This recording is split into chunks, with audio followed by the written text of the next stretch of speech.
guys, mahilig ka rin bang kumain sa mga ganitong food? May 50% off silang promo. Tara! Kailan po yung 50% nyo? Ng BPI mo? March 19 po. Dito lang yun? O Lahat po ng bistro concept. Okay.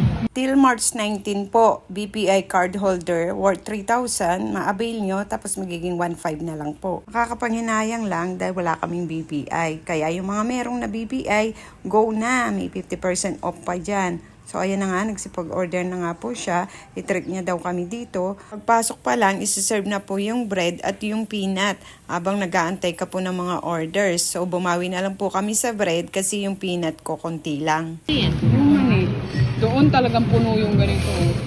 Saka namin Ito konti lang. Doon ano? Saan ba lala? Doon sa US, puno yung mga ano nila peanut. Ilalagyan ng ganito. Sawa ka. Masarap po ang steak nila dito, mabubusog ka talaga, kaso nga lang medyo pricey, pero sulit naman po talaga. Dito po pala yan sa Texas Roadhouse sa Venice Grand Canal. So nakapasyal nga po sila, dito niya kami tinrate. Kain na. Bili mo yung mga plato. Meron kulang pa ng isa, meron pang kulang. Wala ko sayang dumaan. Hindi ba kayo kapal na? Saya. Ganyan lang pala.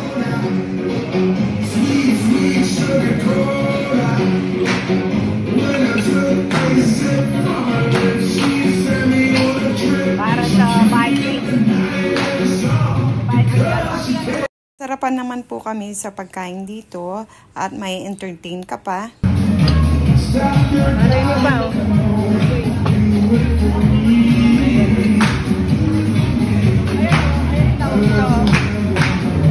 Kaya nga eh.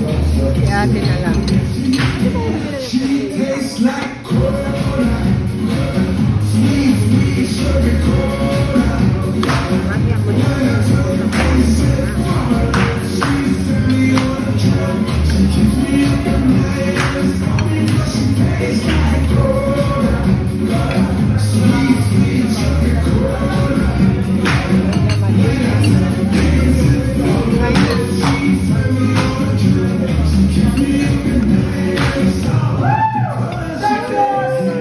Po pala yan sa Texas Roadhouse. Please follow and like and share. Salamat po sa panonood.